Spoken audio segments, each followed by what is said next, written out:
Queridos, eu tenho vindo compartilhando com você algumas palavras, e eu tenho falado muito sobre identidade. E hoje eu vou falar sobre identidade. Porque nós vivemos numa época muito difícil, de crise de identidade. Onde você não é quem você diz que é. Pelo menos é isso que eles dizem. Ele diz que você não é quem você é. Você é qualquer coisa que eles dizem, mas menos aquilo que você acredita que você é. E isso tem gerado muitos problemas. Eu acredito que não tem gerado problema para mim. Talvez não vai gerar problema para você. Mas os seus filhos serão problemas. Porque isso está ensinando nas escolas. Estão ensinando na faculdade. Estão ensinando nos cursos. Na literatura. Nos filmes. Filmes famosos, né? Estão ensinando através dos filmes. Filmes que a gente assistimos de super-homens, Homens de Ferro, aquelas coisas todas. Eu fui assistir um filme aí que não tinha nada a ver. Eu falei, mas o que fizeram com meus heróis? Não, os heróis tudo esquisito agora, tudo estranho. Eu falei, meu Deus, cadê os nossos heróis? Vivemos um tempo muito difícil. Um tempo de crise de identidade. Amém? Eu quero falar com você sobre isso. A palavra de Deus fala muito sobre essa questão de identidade. A semana passada eu falei que a Bíblia diz que eu sou uma nova criatura. Aquele que está em Cristo é uma nova criatura. As coisas velhas já passaram. Passaram, sim ou não? Mas na prática, para muitos não passaram ainda. Porque muitas vezes você vai fuçar lata de lixo. Jesus já pagou todos os seus pecados. Por exemplo, eu quando era garoto, fui morar nas ruas e tive problemas seríssimos. E fui abusado sexualmente, muitas vezes na rua, dormindo no jardim público. E isso marcou a minha identidade muito forte. Mas quando Jesus entrou na minha vida, sempre de vez em quando eu estava voltando para trás. Mesmo quando eu estava trazendo à tona aquilo que aconteceu na minha vida.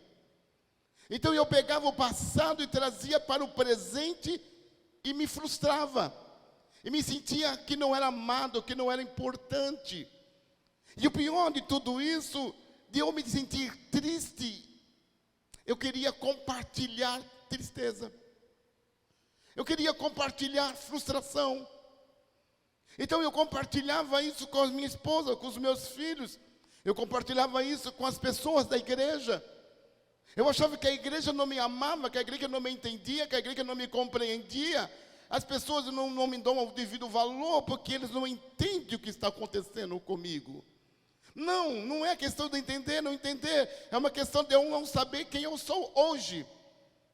Eu não estou no meu passado. Fala para o seu irmão, você não está mais no passado. Você não está no passado. Ninguém vai negar o fato que houve um problema no passado. Eu não estou dizendo que você no passado não sofreu. Eu não estou dizendo que você não teve problema no passado. Eu não estou ignorando a sua dor.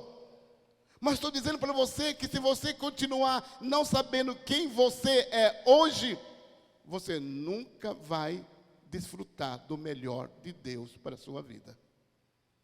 Porque você precisa crer. Crer que aquele que está em Cristo é uma nova criatura.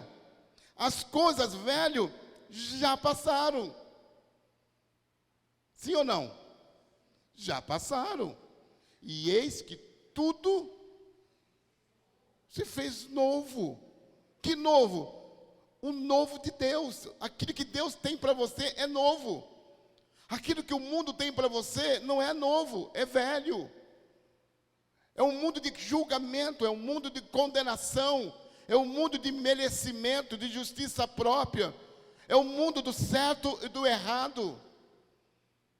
Eu estava dizendo para o pessoal da minha célula que uma das coisas muito tristes hoje é que os jovens chegam para mim e falam: pastor, é certo ou é errado? Eu falei, mas que pergunta é essa que você está me fazendo?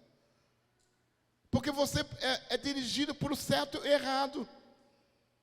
Uma vez me perguntaram aqui, uns jovens, falaram, pastor, na igreja que eu era proibido fazer tatuagem. E o senhor? Como que é aqui nessa igreja? É certo ou é errado? Eu disse, essa pergunta está errada. Porque não existe certo ou errado. Isso é no Velho Testamento. No Novo Testamento existe fazer a vontade do Pai. A vontade de Deus é boa e perfeita e agradável. A pergunta seria, é da vontade do Pai que você, jovem, faça uma tatuagem? É só essa a pergunta. Aí que o senhor responde, eu não, é ele que tem que responder, a vontade é dele, não é minha.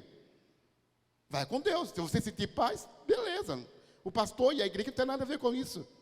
O corpo é seu, as minhocas que vai comer você depois. Não tem nada a ver com isso. Eu não posso sair por aí dizendo que é certo ou que é errado. Porque eu sou dirigido por uma nova criatura. A velha criatura é a lei. Vive debaixo de certo e errado.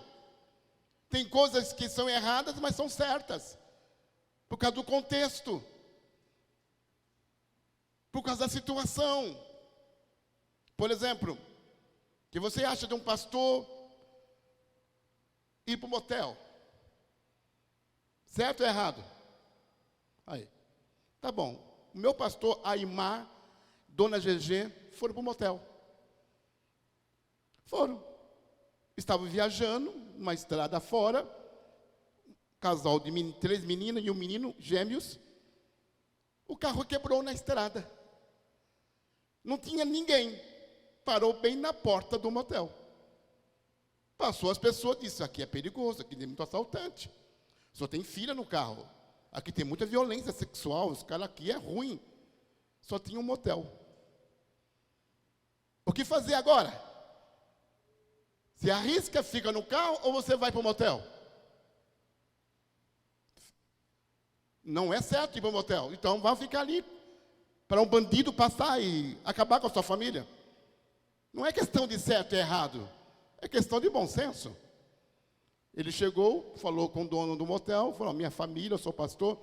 Ele falou, não, eu arrumo um quarto para vocês. Só pede para os meninos e as meninas não ligar a televisão, porque os canais aqui são abertos para coisas, infelizmente. Pronto, foi para o motel. No outro dia, veio o guincho, levou o carro dele, estou em plena segurança.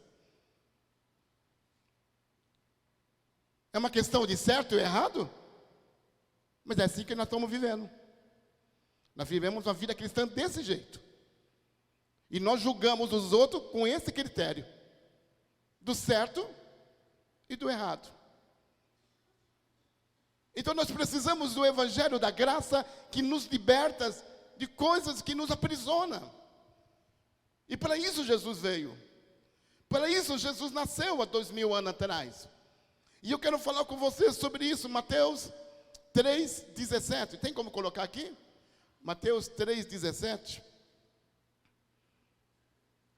E eis uma voz do céu que dizia, este é o meu filho amado, em quem me comprazo.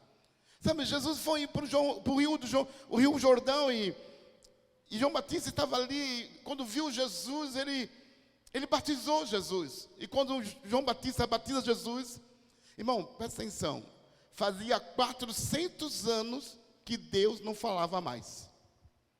400 anos, Deus não falava mais.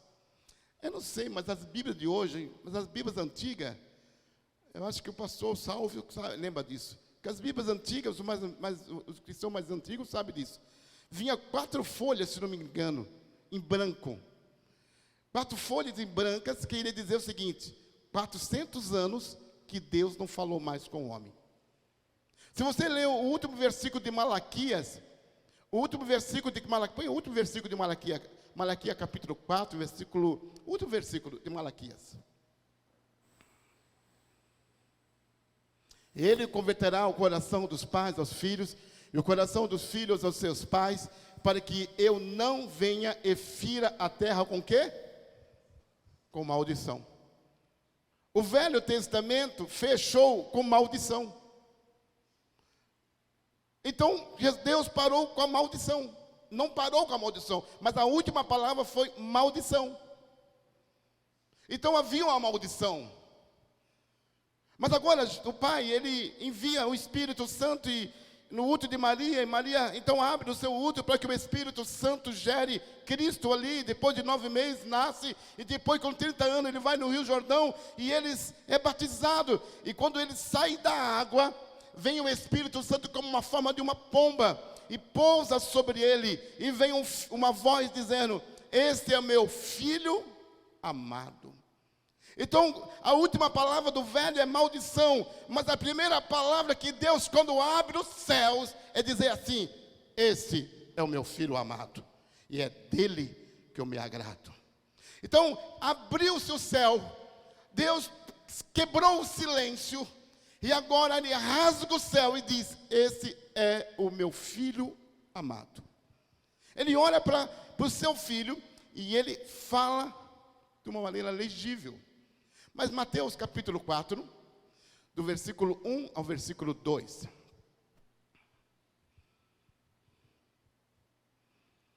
A seguir foi Jesus levado pelo Espírito ao deserto para ser tentado pelo diabo. E depois de jejuar 40 dias e 40 noites, teve fome. Amém? Amém, irmãos? Deixa eu te falar algo para você.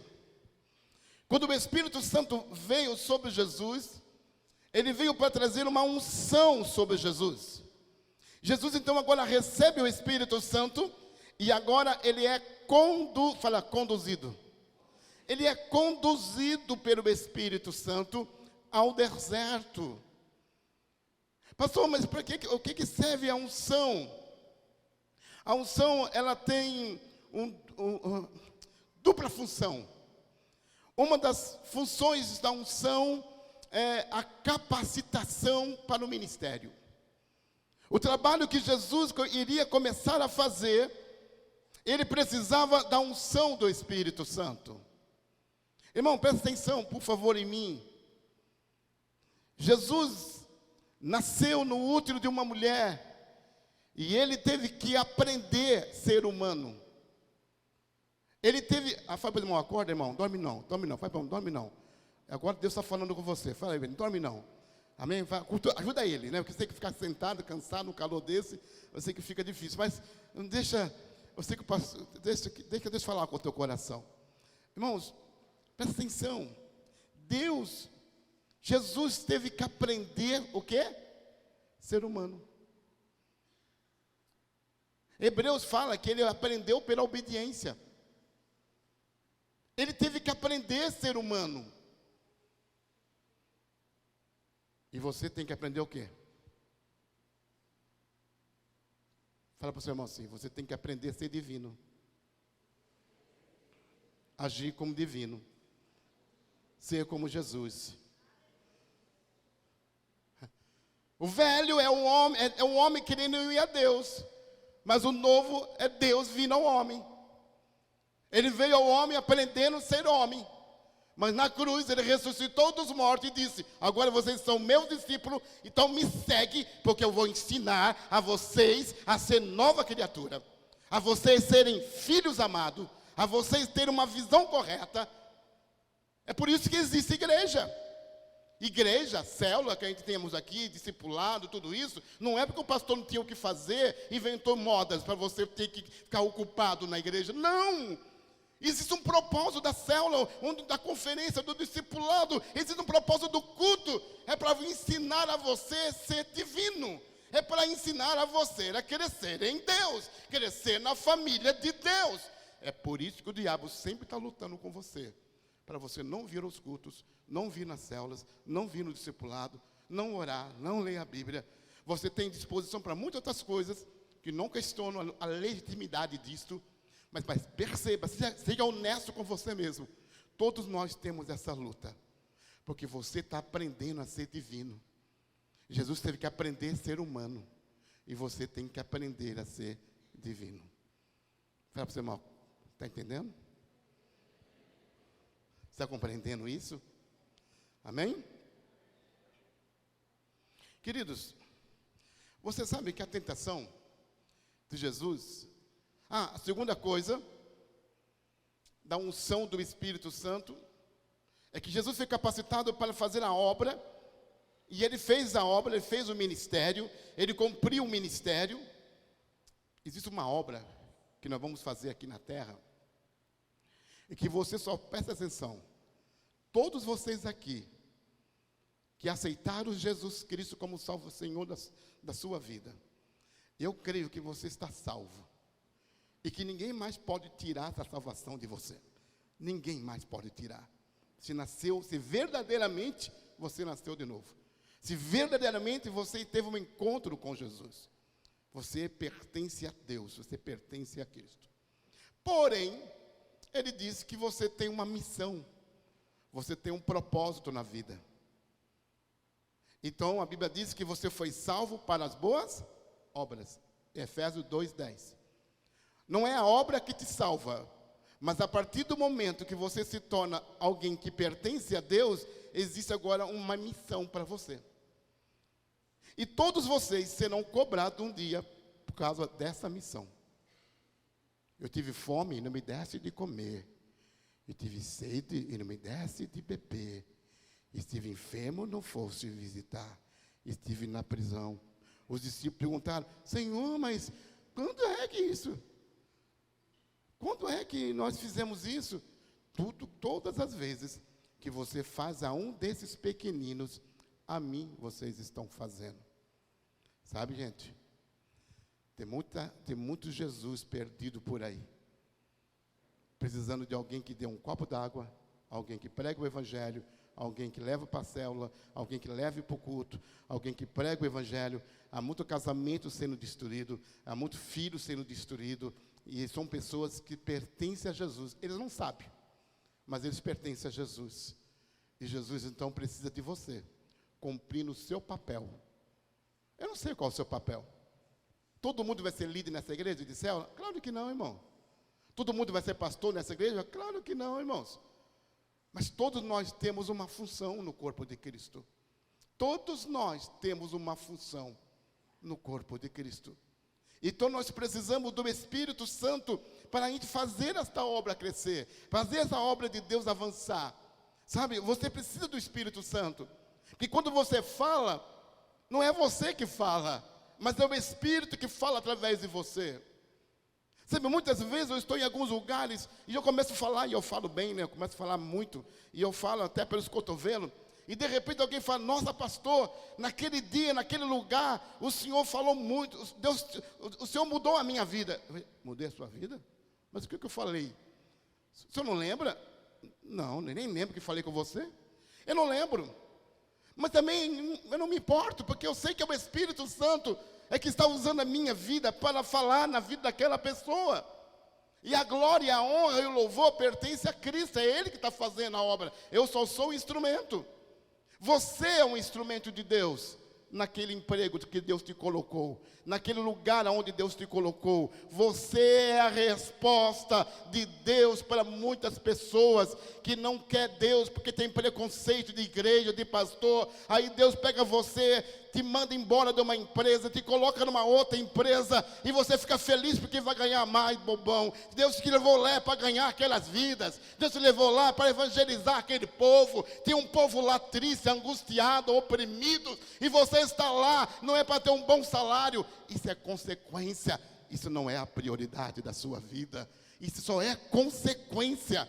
Você ainda vai receber um salário para fazer isso. O dono não sabe, mas ele vai pagar para você fazer a obra de Deus lá dentro. Porque é o Espírito Santo te capacitando, aleluia. Desculpa a minha empolgação. Sabe, deixa eu dizer para você, eu preciso que você entenda isso. Eu quero que você entenda. Segunda coisa, o Espírito Santo nos capacita para vencer o pecado. Jesus foi tentado, mas ele não pecou, porque o Espírito Santo era com ele. Ei, olha para cá. Você tem o Espírito Santo? Então você não tem liberdade para pecar, não. Você peca porque quer. Todos nós pecamos porque queremos pecar. Uma vez chegou um pastor, um rapaz, chegou para o pastor Wilson e falou assim: pastor, Eu tenho um problema sério, hein? Qual é o problema? Eu sou casado, mas eu não consigo parar de me masturbar. Ele falou, é mesmo? Vem cá, vamos orar por você. Amém, pastor, obrigado. No outro dia, um mês depois, ele liga. Pastor, posso falar com o senhor? Ele falou, pode. Pastor, de novo, pastor. Eu caí no pecado, pastor. Foi mesmo? Pastor, eu não consigo. Quando ele falou que eu não consigo, eu falei, calma aí. Faz assim, pega o limão, espreme no olho. Ele falou, não, você é doido? Você é louco? Dói. Você é doido? Por que você não espreme limão no olho? Porque é ruim, né? Você gosta de fazer isso. Eu não gosto. Se eu gostasse, eu viria me expor aqui para o senhor. Falei, para de ser hipócrita. Você gosta. Admite que você gosta. Esse é o problema das pessoas. Eles gostam e ficam fazendo de conta que não gosta. Deus conhece a sua vida, conhece o teu coração e conhece a tua natureza. Admite, eu gosto, mas eu não quero mais gostar. Eu preciso que o Espírito Santo faça algo na minha vida. É isso que o Espírito Santo faz. O Espírito Santo ele age dentro de você e fala, eu sei que você gosta disso, mas a natureza que Deus te deu vai expulsar da sua vida esse prazerzinho pecaminoso da sua vida. Paulo diz, tudo posso naquele que me fortalece. Então você pode. Você pode.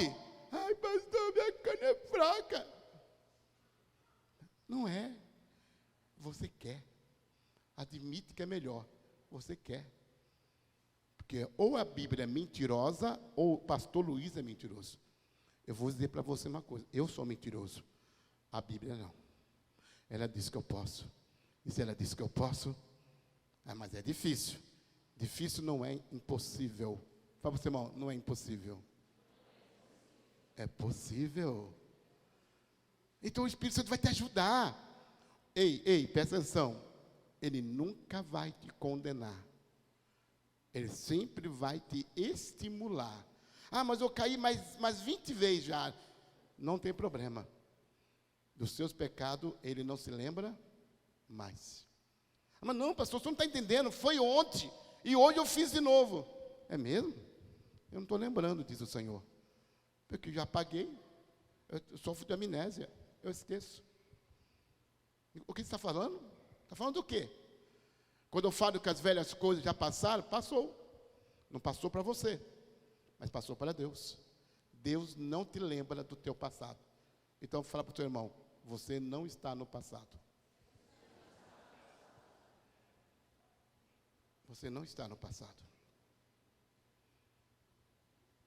O seu passado não diz quem você é. O seu passado não diz quem você é. Ei, olha para cá. O seu passado não diz quem é você. Se você passou pela cruz e aceitou Jesus como Senhor e Salvador, e se não fez isso, hoje é a noite para fazer isso. Aceitar Jesus. Porque quem não aceitou Jesus está no passado ainda. Está preso, está amarrado. Mas se você aceitou Jesus, algo novo aconteceu na sua vida. Amém? Amém? Então, querido, o deserto é um lugar de mudança. O deserto não é lugar para se morar, para se viver, mas é um lugar para se passar. O deserto deve servir na sua vida como um aspiral. Quem já viu que é aspiral de matar pernilongo, que acendia antigamente? Colocava no... Fedia, ou negócio fedido. Quem lembra disso? Né? É um aspiral. Nem sei mais se tem ainda aquilo lá, né? Que você acendia, é uma aspiral. Ou senão você vai nessas avenidas do estado, tem aquele pontilhão e tem aquela escada aspiral. Quando você está subindo uma escada aspiral, você na realidade está andando no mesmo lugar, mas em nível diferente. O deserto é assim. Você muitas vezes anda no mesmo lugar, mas o problema é que você anda no mesmo lugar, no mesmo nível. Não, o deserto tem nível. Você não pode viver no deserto sempre no mesmo nível, sempre na mesma luta, sempre na mesma dificuldade, sempre no mesmo problema. Não, deserto é lugar onde Deus trabalha com você. Quer ver isso? Deuteronômio capítulo 8, versículo 2 ao versículo 5.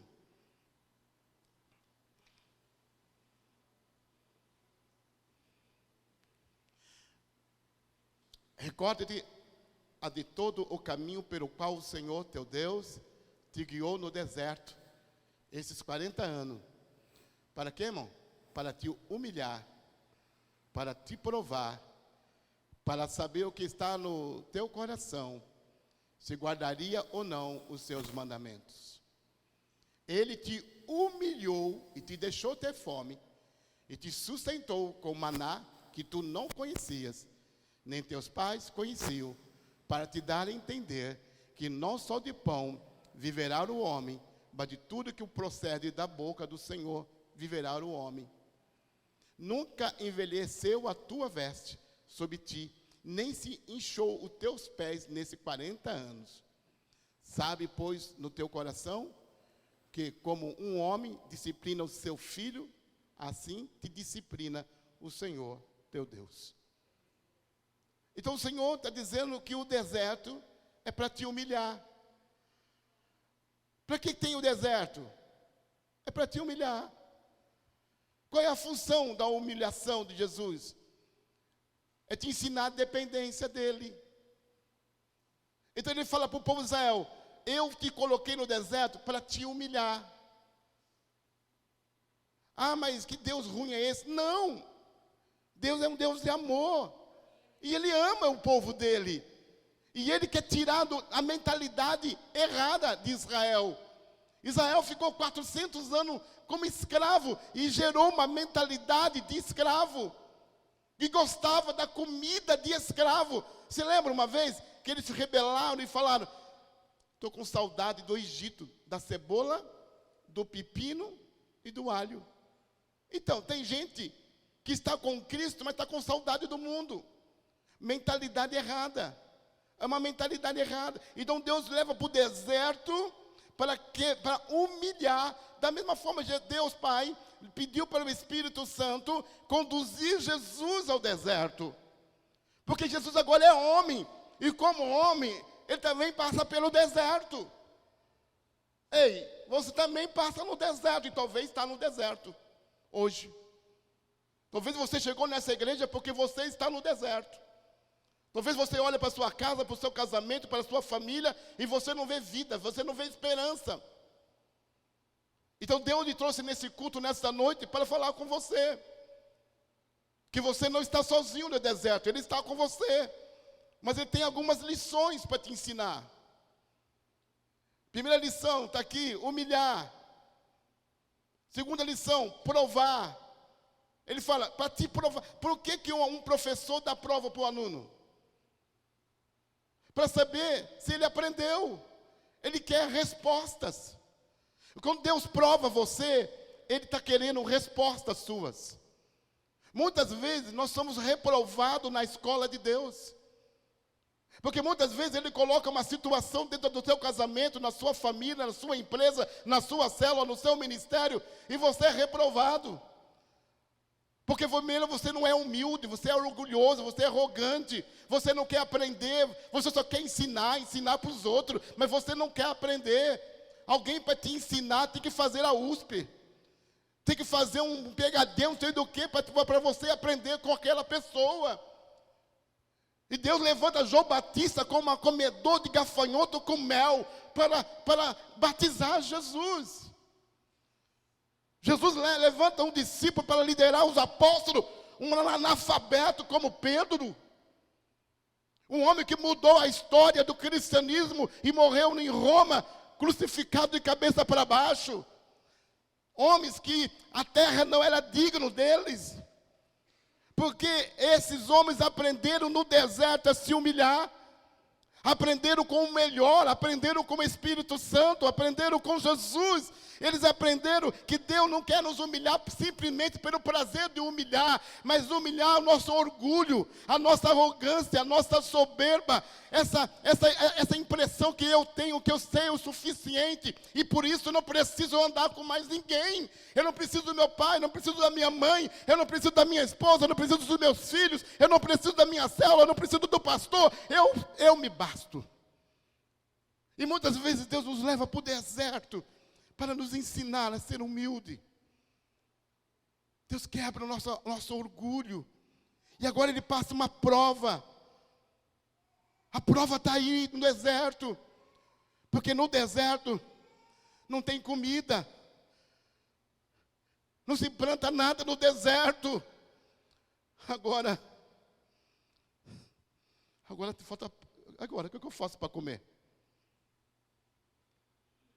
Quando você come uma maçã, você está comendo uma maçã. Ei, a maçã vem de onde? Da macieira. Estou correto, já? Tá bom. E o maná veio de onde? De onde veio o maná? Céu? Mas como assim? O anjo estava fazendo uma padaria e mandou o maná? Tinha uma padaria no céu. Aí o Lote está saindo. Lote, olha, é cedinho. O Pai Todo-Poderoso disse que tem que sair 5 da manhã, hein? Essa remessa. É assim?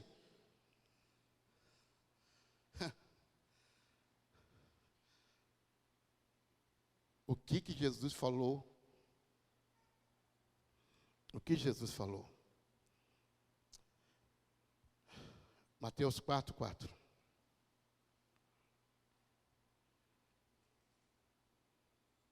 Jesus, porém, respondeu: está escrito, não só de pão viverá o homem, mas de toda a palavra que procede da boca de Deus. De onde saiu o maná? De onde saiu o maná? De onde saiu o maná? Da boca de Deus. Deus determinou, pelo poder da sua palavra, que todos os dias de manhã teria suprimento para eles. Então, por que Jesus está falando? Não só de pão viverá o homem. Da mesma forma que você come uma maçã da macieira, o maná vem da boca de Deus. Então, o povo de Israel foi sustentado pelo poder da palavra. Pelo poder da palavra. Então, agora você vê em Mateus capítulo 1, Mateus capítulo 4, versículo 1. Assim que foi Jesus levado pelo Espírito ao deserto, para ser tentado pelo diabo. Depois de jejuar 40 dias e 40 noites, teve fome. Então o tentador, aproximando, lhe disse: se é filho de Deus, manda que essas pedras se transformem em pão. Irmão, é pecado transformar pedras em pão? É pecado? Se ele transformou água em vinho, qual é a dificuldade de transformar pedras em pães? Não, não é pecado. Não é pecado. Mas o problema é que não é o que é o certo, o que é errado. O que é que está por trás. O ensinamento que está por trás. A ideia que se quer passar. É a mensagem subliminar que muda uma geração, que muda uma sociedade, que muda uma família, que destrói filhos. Mensagens subliminares. Não tem problema transformar pedras em pães, para quem transformou água em vinho. Mas naquele momento era problema. Porque Satanás, ele ouviu o que Deus falou lá no batismo, sim ou não? Sim. Satanás falou assim, alguém falou, demônio, ou Lúcifer, olha o barulho, Deus voltou a falar. E ele falou o seguinte, que aquele homem ali, chamado Jesus, Satanás, Lúcifer, é filho de Deus, ele é amado. Será que ele é o Messias? Será que é ele que é Jesus mesmo? Aquele que vai morrer na cruz? Então agora esse demônio começa a olhar para Jesus. E ele começa a falar com Jesus. E eu até escrevi aqui, né? Você é filho de Deus? Você nem parece ser filho de Deus. Em outras palavras, ele diz assim: você nem parece. Você é filho de Deus mesmo? Você não é, não. Ah, se você é filho de Deus mesmo, então prova. Se você é crente, prova. Se você é fiel, prova. Se você me ama, prova. Se você sempre sabe essas questionamentos que colocam dúvida. Fala para o seu irmão, dúvida não vem de Deus. Nenhuma dúvida deve estar no seu coração. Se você tem dúvida, você está em sério problema. Satanás, ele começou a colocar dúvida. Ele quis atacar a identidade de Jesus. Jesus é filho de Deus. Mas Satanás diz: você nem parece filho de Deus. Se você é filho de Deus mesmo, então vamos fazer o seguinte: vamos parar de palhaçada e vamos transformar essas pedras em pães. Vamos conversar direito aqui. Sabe, a tentação que Jesus teve é semelhante à de Adão. Gênesis capítulo 3, versículo 1.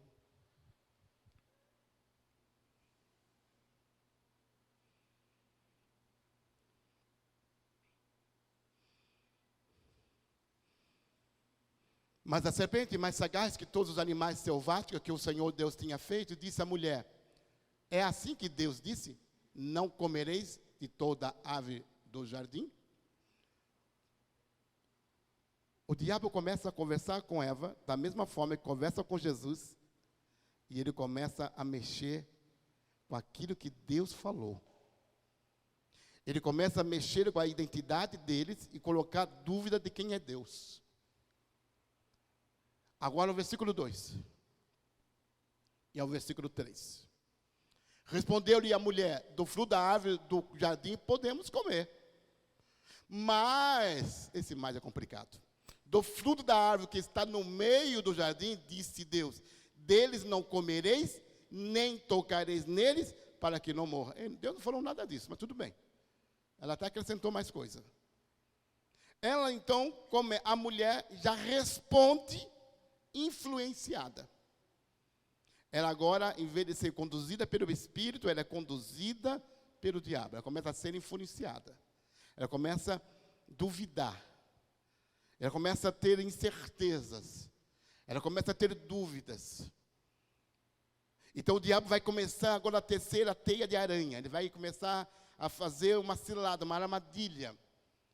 E aí agora no versículo 4 ao versículo 5. Então a serpente disse à mulher: é certo que não morrereis, porque Deus sabe que no dia em que deles comerdes, se vos abrirão os olhos como Deus, e serei conhecedores do bem e do mal. Agora, por favor, quando Deus fez o homem e a mulher, Deus fez como? A sua imagem. Olha o que o diabo está oferecendo para ela. Aquilo que eles já eram. Vocês serão como Deus, mas você já tem a imagem de Deus. Mas o problema é que ela não sabia. Ela tinha dúvida de quem ela era. Eu peço a Deus que esta noite você saia dessa igreja muito diferente de como você entrou. Porque um dos maiores problemas que você está enfrentando na sua vida hoje, no seu casamento, com seus filhos, com você mesmo, com seus negócios, com a vida, com a sua fé, é porque você tem dúvida ao seu respeito. Você tem uma dificuldade incrível de acreditar naquilo que Deus está falando com você nesses dias. Nós acreditamos nas mentiras do diabo, mas não acreditamos nas verdades de Deus. Ele disse que eu sou uma nova criatura, mas eu não acredito. Eu acredito intelectualmente, mas não acredito na prática.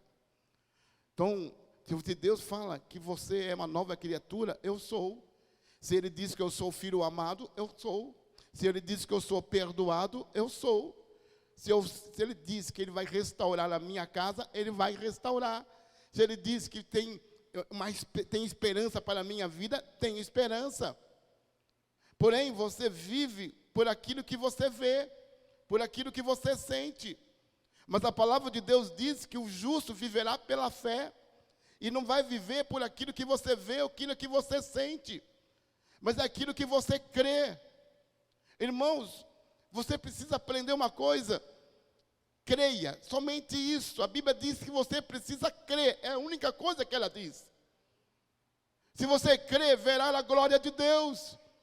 Se você crer, você vai ver milagres acontecer. Mas você acha que por causa do seu comportamento, Deus não tem abençoado a tua vida?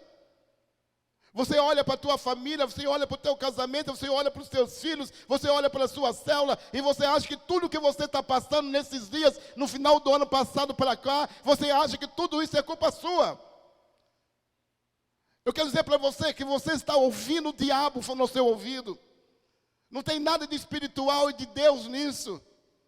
O que tem é que Deus disse: você tem Jesus, então você é amado por mim. Eu sou o bom pastor, eu cuido de você. Ainda que você ande pelo vale da sombra da morte, não temerá mal algum, porque eu estarei contigo. Você precisa tomar posse dessa palavra. Você precisa crer quem você é. Você não é o passado, você não é as besteiras que você falou. Você é o que Deus fez na cruz. Ele morreu por você. Deu a vida dele por você. Ele conhece você. Não importa o buraco que você entrou. Não importa as besteiras que você fez na vida.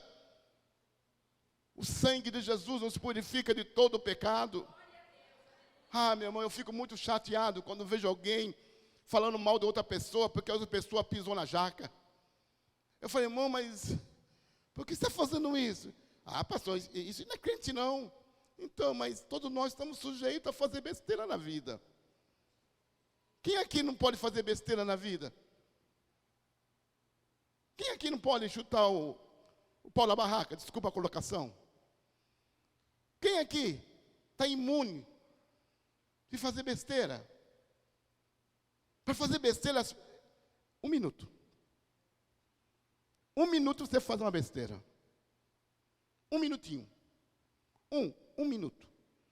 Você acaba com o seu casamento, você acaba com a sua família. 1 minuto, 1 minuto. Eu e você não somos diferentes. Alguns anos atrás, muitos pastores cometeram suicídio.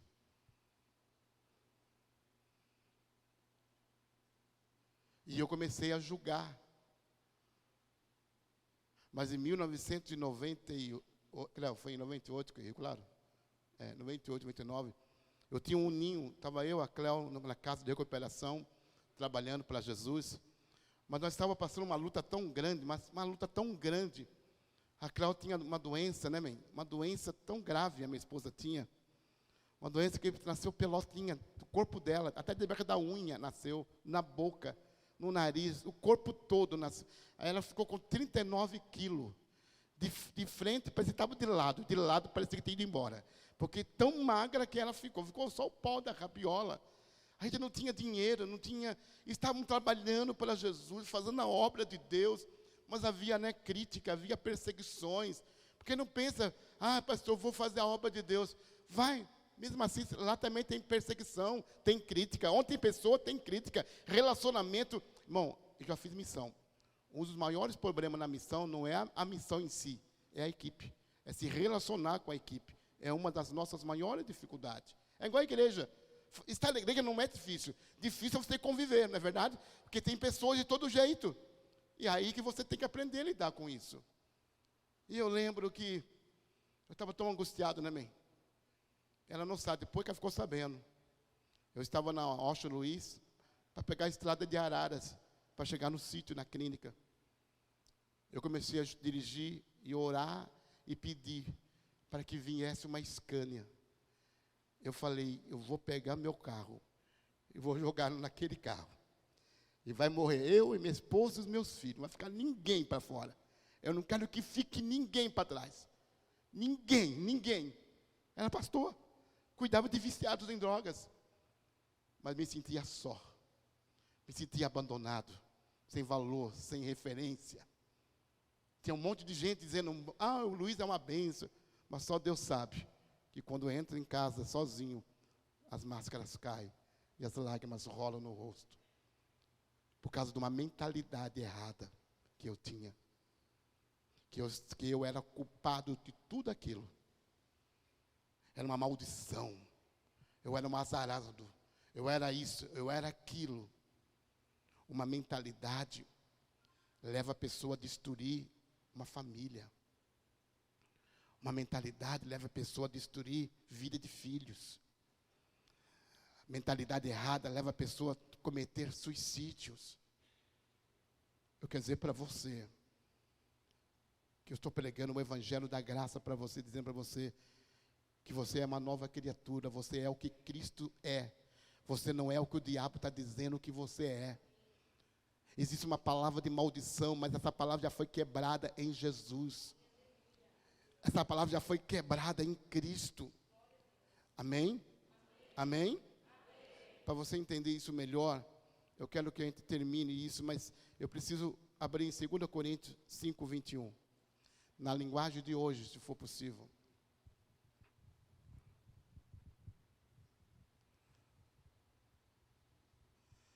Cinco, 21.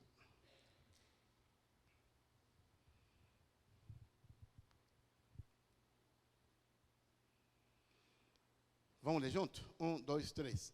Em Cristo não havia pecado, mas Deus colocou sobre Cristo a culpa dos nossos pecados, para que nós, em união com Ele, vivamos de acordo com a vontade de Deus. Simples assim. Não é questão de certo ou errado. É uma questão de viver de acordo com a vontade de Deus. Esse é o segredo. Nós não mandamos um livro de regras. Sabe por que eu sou pastor hoje? Porque eu amo, eu sou amado. Eu sou tão amado que eu não vejo eu fazendo outra coisa, a não ser eu fazer o que eu estou fazendo.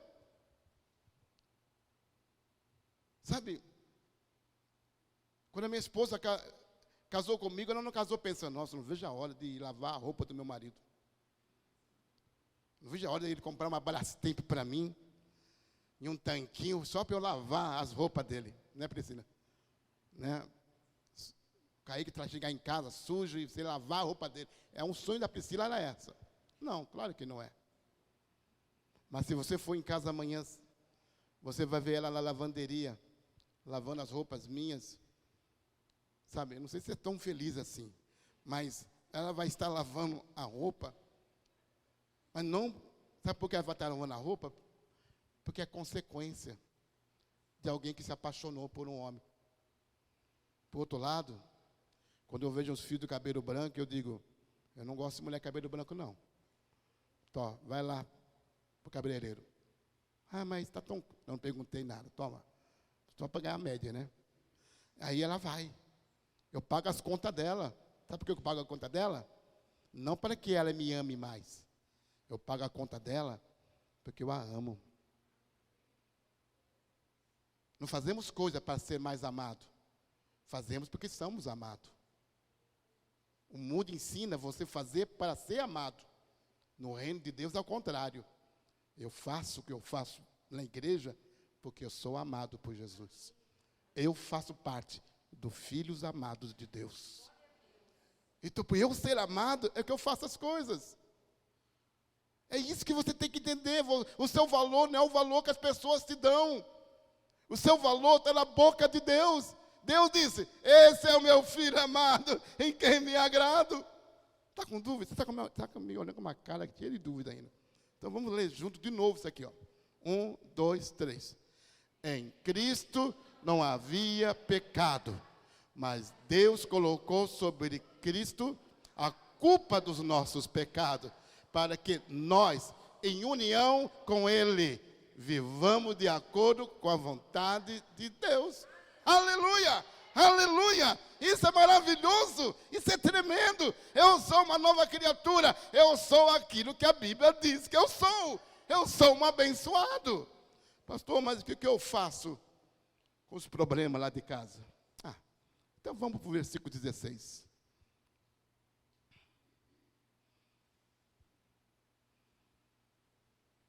Por isso, daqui em diante, não vamos mais usar regras humanas quando julgamos alguém.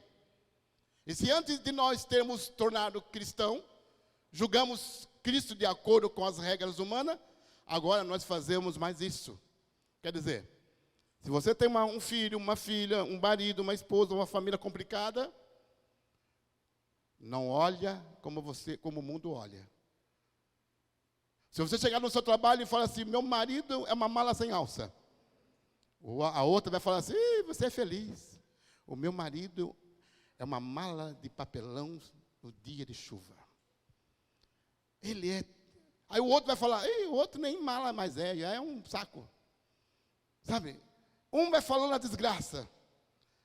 Aí você chega e fala assim, não, meu marido é uma bênção. Eu falo, não, eu estou vendo como Deus vê. Quando eu vejo meu marido, a minha esposa, quando eu vejo os meus filhos, eu falo, misericórdia, de onde veio isso? É coisa mandada, não é possível. Mas quando você olha da maneira que Cristo quer que você olhe assim e fala, eu e a minha casa serviremos ao Senhor. Todo mundo vai virar crente neste lugar. Todo mundo vai se converter. Porque eu não vivo mais por aquilo que vejo, nem por aquilo que sinto, mas por aquilo que eu creio. A vontade de Deus é que todo homem se salve. Todo homem se converta. Essa é a vontade de Deus para a tua família, para o teu casamento, para os teus filhos. Acredite nisto. Você vai ter o que você vê. Ei, o que você está vendo para este ano? Ei, presta atenção, estou terminando. O que você está vendo para este ano? Você está vendo o que Deus está vendo ou está vendo o que o seu passado está vendo? Você está se alimentando do passado ou da boca de Deus que um dia mandou maná no deserto? Ele sustentou o povo dele no deserto, até o dia que atravessou o Rio Jordão. E quando atravessou o Rio Jordão, no outro dia, parou o maná. Porque agora é uma terra que emana leite e mel. Por que leite e mel, irmãos? Leite, porque você não tem que matar a vaca. Mel, porque você não tem que matar a abelha para comer o mel. Tudo é de graça, tudo é favor, tudo é bondade, tudo é Deus sustentando você. Em Salmo 127 ele diz, ele dá ao seu amado enquanto dorme, enquanto descansa. Tem uma música que fala assim, o teu trabalho é descansar em mim. Descansa. Fala você, irmão, assim, olha no olho dele e fala, está na hora de você descansar. Ele vai agir. Ele vai fazer. Fique de pé, por favor. Eu quero orar com você. Você vai orar em cima dessa palavra agora. Você vai orar como um filho de Deus amado. Você vai orar com a identidade de um filho abençoado de Deus. E você vai visualizar pelos olhos da fé.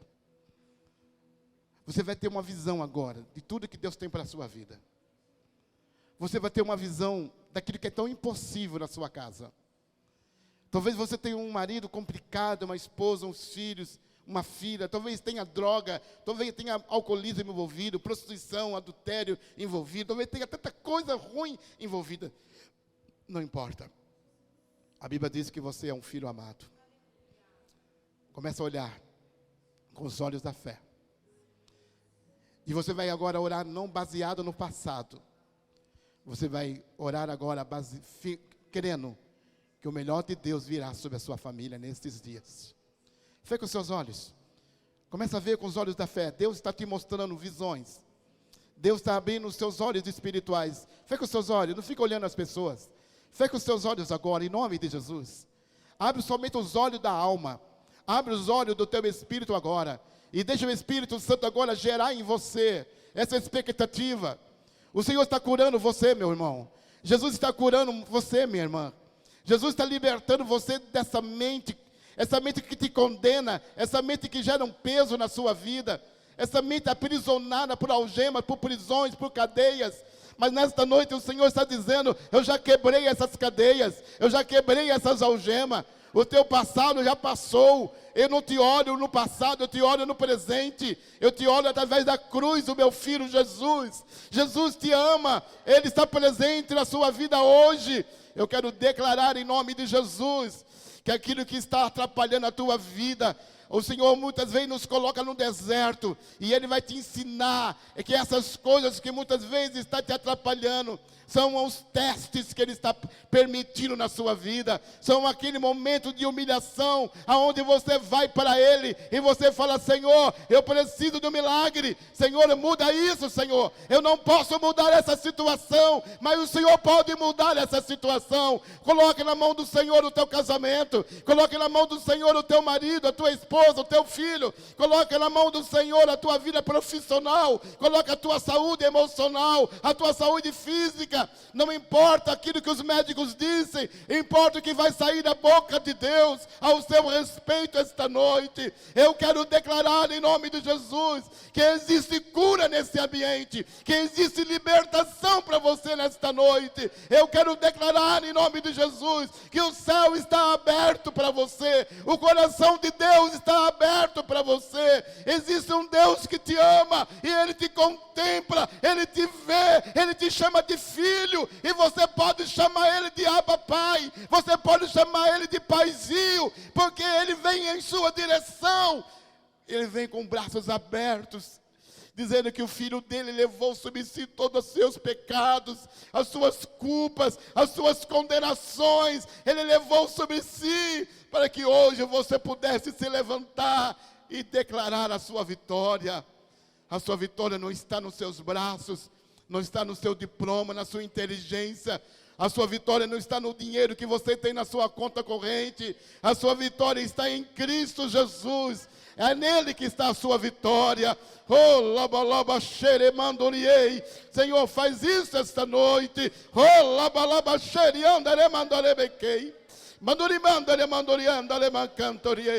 Oh, o Espírito começa a curar, começa a libertar pessoas. Eu vejo Deus libertando pessoas nesta noite. Eu vejo Deus curando pessoas. Em nome do Senhor vai caindo todas as escamas, todas as prisões, todas as cadeias vão caindo agora. Seja livre, seja livre, seja livre agora. Em nome do Senhor Jesus, que os olhos sejam abertos para ver a mão de Deus em seu favor. Existe socorro para você hoje. Existe uma porta aberta de Deus para você. Existe uma ponte bem feita para você entrar nesse caminho. Porque o caminho é Jesus. A verdade é Jesus. O pão vivo é Jesus. A vida é Jesus. O recomeço de tudo é Jesus. Aplauda Jesus. Ele é digno. Ele é digno de toda a glória e de todo o louvor. Ele é bom. E a sua misericórdia dura para sempre.